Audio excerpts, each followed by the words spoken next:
नमस्कार। इलेक्ट्रोमैग्नेटिज्म में कल हमने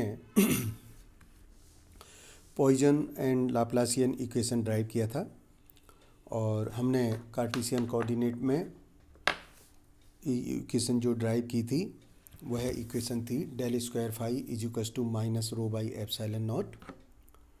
और यदि उस क्लोज पाथ में चार्ज का वैल्यू 0 है तो रो का मान 0 हो जाता है, del square phi is equals to 0। और फिर हमने इस समीकरण को लाप्लास समीकरण कहा था। आपको ध्यान होगा मैंने लाप्लास समीकरण के जो मान हैं कार्टेशियन कोऑर्डिनेट के अतिरिक्त हमने स्फेरिकल पोलर कोऑर्डिनेट और पोलर कोऑर्डिनेट में भी लिखे हैं, और ध्यान रहे उनका डेरिवेशन अपने पाठ्यक्रम का हिस्सा नहीं है। इस कार्य को करने के बाद फिर हमने एक न्यूमेरिकल प्रॉब्लम लिया था और वह न्यूमेरिकल प्रॉब्लम मैंने इस समीकरण की मदद से हल की थी। और मैंने ये सिद्ध किया था कि क्या किसी आवेश रहित क्षेत्र में कोई यदि विभव का समीकरण दिया जाए तो उसकी एग्जिस्टेंस संभव है या नहीं है, और यदि एग्जिस्टेंस संभव नहीं है तो फिर हम चार्ज डेंसिटी की कैलकुलेशन कर सकते हैं।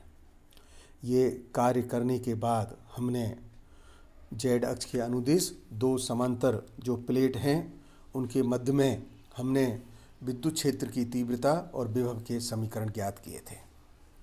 आज हम लाप्लास इक्वेशंस के सॉल्यूशंस कार्टेशियन कोऑर्डिनेट में कर रहे हैं। फिर मैं आपको याद दिलाऊंगा लाप्लास इक्वेशन के जो सॉल्यूशंस हैं स्फेरिकल पोलर कोऑर्डिनेट और पोलर कोऑर्डिनेट में हमारा पाठ्यक्रम में नहीं है, हमें केवल कार्टेशियन कोऑर्डिनेट में काम करना है। Laplace equation in Cartesian coordinate is given by del square phi upon del x square plus del square phi upon del y square plus del square phi by del z square is equals to 0. From this equation, it is clear that potential phi would be a function of x, y, z. So now it is the time to define the potential. So we define phi is equals to x of x, y of y, z of z, which is written by capital symbols x, y, z. Please keep in mind that x is a function of x only, y is a function of y only, and z is a function of z only.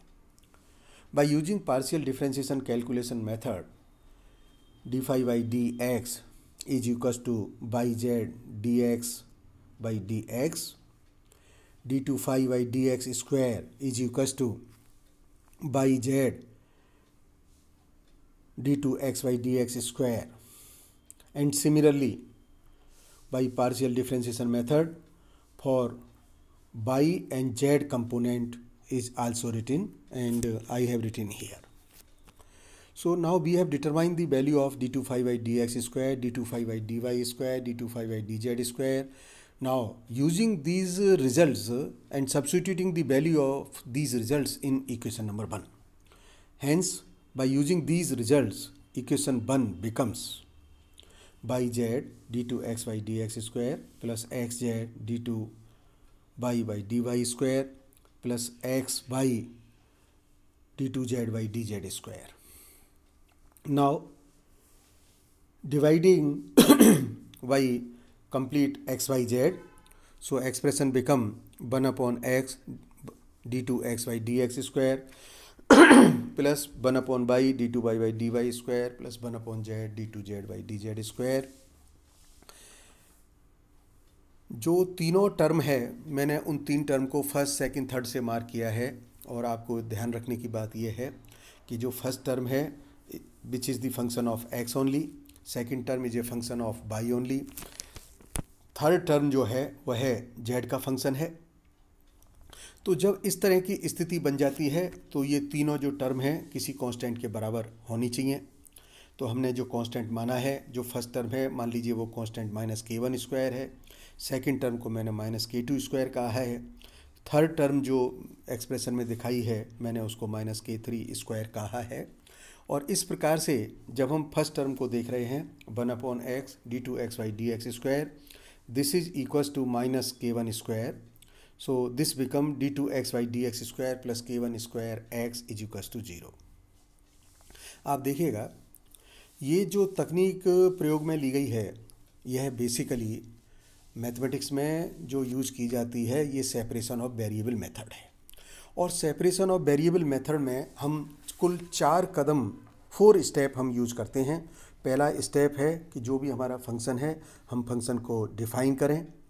Function define करने के बाद function को उस equation में substitute कर देना चाहिए। फिर जो फंक्शन आपने डिफ़ाइन किया है उससे उसको डिवाइड कर दीजिएगा। फोर्थ और लास्ट स्टेप रहता है कि हम जो टर्म आ रही हैं मिक्स होकर के उनको फ़िल्टर करें। तो हम एक एक टर्म को फ़िल्टर करते जाते हैं। जैसे पहले की मान लीजिए x को पकड़ें तो एक साइड में x ले लें, तो जो उसकी राइट हैंड साइड होगी उसमें केवल y और z का होगा। और फिर हम कहते हैं कि जो दोनों पक्ष है वह किसी कांस्टेंट के बराबर होने चाहिए। मैंने इस बात को डायरेक्ट यहाँ पर लिख दिया है और आप देख रहे हैं कि जो पहली इक्वेशंस है वो किस प्रकार से प्राप्त हो रही है। d2xy dx² plus k1² x is equals to 0। अब आप ध्यान से देखिएगा, ये जो इक्वेशन हमको मिली है ये सेकंड ऑर्डर की डिफरेंशियल इक्वेशंस है। सेकंड ऑर्डर की डिफरेंशियल इक्वेशंस के जो सॉल्यूशंस हैं वो है सॉल्यूशंस साइन और कॉस की टर्म में हो सकते हैं। वह सॉल्यूशंस e की पावर आयोटा k1x भी हो सकता है। और यदि मैंने माइनस k1² के स्थान पर अगर प्लस k1² मान लिया होता तो ये जो समीकरण बनती यह समीकरण बनती d2xy dx² minus k1² x। तो उस केस में जो हमें पद प्राप्त होते फिर वो पद हमें हाइपरबोलिक फंक्शंस के प्राप्त होते, अर्थात sine hyperbolic functions s cos hyperbolic functions x। जिस प्रकार के सॉल्यूशंस की मुझे आवश्यकता है सभी सॉल्यूशंस सही हैं। जो भी हमारी प्रॉब्लम होगी, जो भी हमें गणितीय रूप से सुविधा होगी, हम उस प्रकार के सॉल्यूशंस का प्रयोग कर सकते हैं। तो इस सॉल्यूशन से जो x बाई z के लिए 3 वेरिएबल्स के लिए मिल रही है डिफरेंशियल इक्वेशंस मिल रही है, सेकंड डिग्री की मिल रही है, मैंने उस इक्वेशन को सॉल्व कर लिया है और सॉल्व करके capital X capital Y capital Z के मान ज्ञात कर लिए हैं। इस मान को ज्ञात करने के बाद हम इस जनरल सॉल्यूशंस को लिख सकते हैं और जनरल सॉल्यूशन होगा phi equals to constant capital x y z।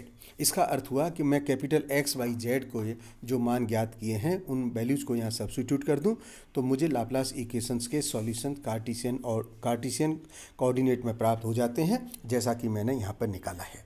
अब हम इस तरह की जो प्रॉब्लम्स हैं उनका सॉल्यूशंस की कुछ एप्लीकेशंस कल करेंगे। जब तक आप इसका अभ्यास करें।